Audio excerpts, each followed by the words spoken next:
Okay, volume 10. Almost through with the books. All 10 of the books. So, volume 10. And we are at part 2, story 14, Angel in the Storm.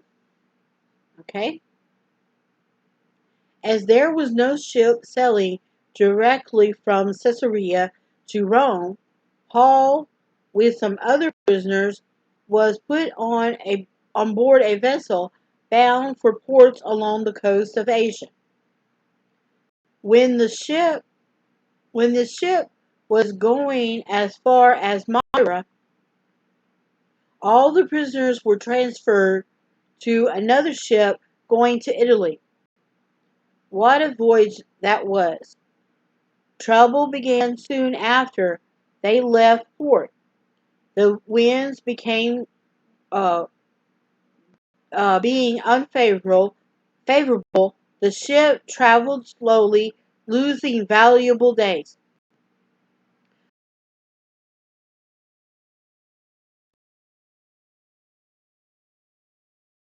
The centurion to anchor there and wait for the better weather.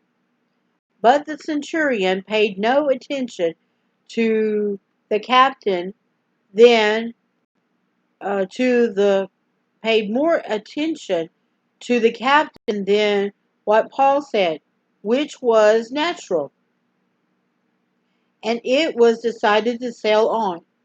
The captain was soon sorry that he had done so, for a gale sprang up, and he could do nothing but let the ship run uh, run before it. The next day the storm became worse, and the captain decided to lighten the ship by throwing much of the cargo overboard. The next day that the tackle was thrown over too.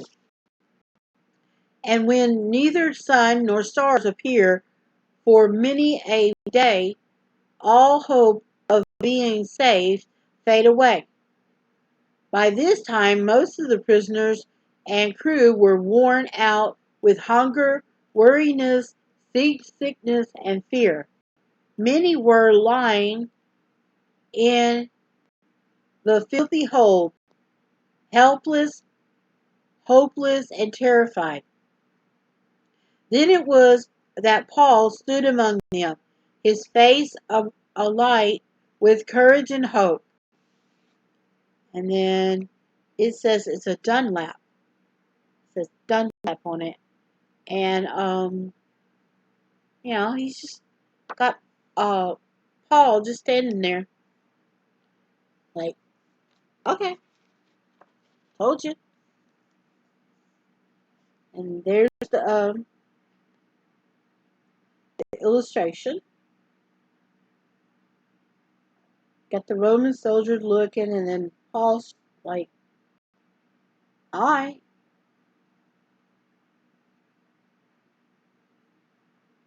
Interesting the way they catch these artists catch the faces of people. Other folks look like they're so sick. Okay. Um, but this is about them being shipwrecked. Okay. Okay. As the storm rolled and tossed about in the mountainous sea, he somehow managed to keep his footing and said, "Men, you should have listened to me and should not have set sail for Crete, and incurring this injury and loss. I now bid you take heart, for there will be no loss of life among you, but only the ship. For this very night there stood by me a angel of the Lord, angel of the God to whom I belong and whom I worship, and he said, 'Don't be afraid, Paul. You must stand before Caesar.' And lo, God has granted you all those who sail with you. So God had heard Paul's prayer for his fellow prisoners and the crew, for the captain and the centurion. Best of all, God had sent him a personal message of comfort, and the angel bearing it was found his way through the fearsome tempest right into the hold of that storm-tossed vessel. How carefully God watches over his faithful children. No wonder Paul's heart was full of courage. No wonder he could say to those poor, miserable soldiers and sailors, "Take heart, men, for I have faith in God that it will be exactly as I have told." And it did turn out exactly as he said. A few days later, the ship ran aground on an island of on the island of Malta and was broken into pieces by the heavy sea. The soldiers wanted to kill the prisoners, lest they somehow escape. But the centurion, wishing to save Paul, kept them from carrying out their purpose.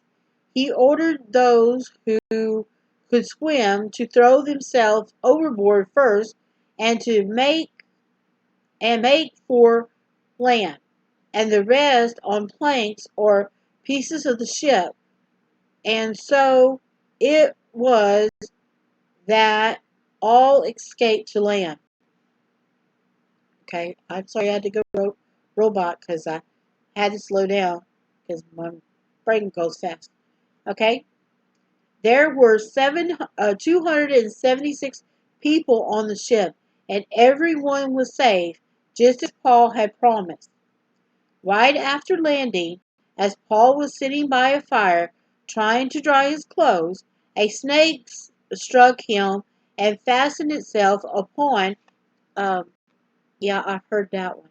That it went like this, and it wouldn't come off. The snake wouldn't come off. But before we go, we have an illustration here, and it says it's a Dunlap, and it's of the ship sinking in the storm.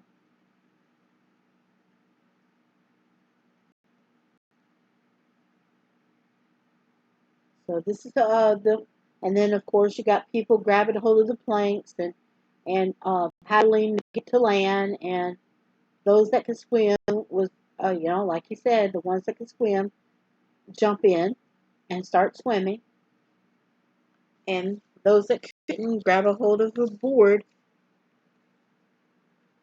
And let's get back to the story. It says, right after landing, as Paul was sitting by a fire trying to dry his clothes, a snake struck him and fastened itself upon his hand. So in other words, it was on here and he couldn't get it off. Those who saw this happen expected him to fall down at once.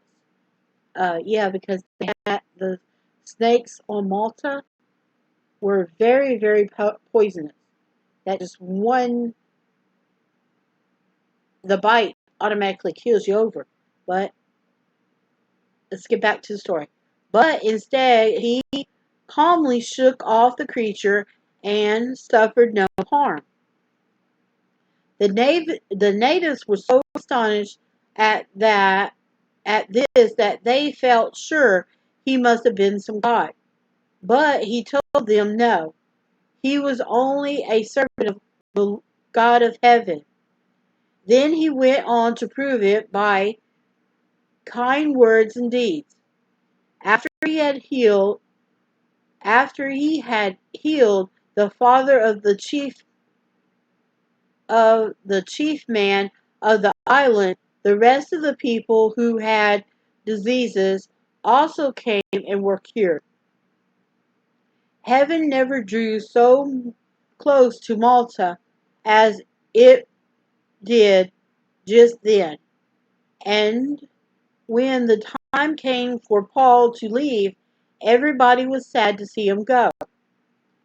After 3 months on the island, the party set sail once more to reach more and finally reached Rome.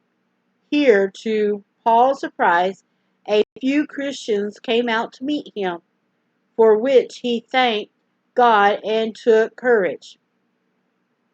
Then, though bound with chains, he invited in. Then, though bound with chains, he invited the local Jews to visit him. They came in great numbers to his lodging, and he preached to them about Jesus. What a man! The Bible says that for 2 years he preached and taught like this, openly and unhindered. So he waited to see Caesar, and for the martyr's death that lay ahead. And then it has a Dunlap illustration of the snake on his hand. And this is the illustration by Dunlap of the snake on Paul's hand.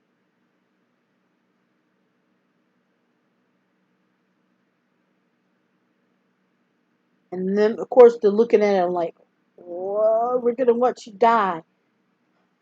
And most people were doing that. Because Malta was not Jewish.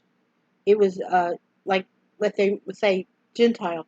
And then, of course, they believed in different gods.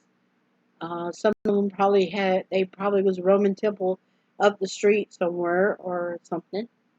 Okay, well, that's the end of part 2, story 14, and it's also the end of part 2 of our wonderful volume 10. And I'm going to take the break and do some little work on these things, these videos, and see you in a bit.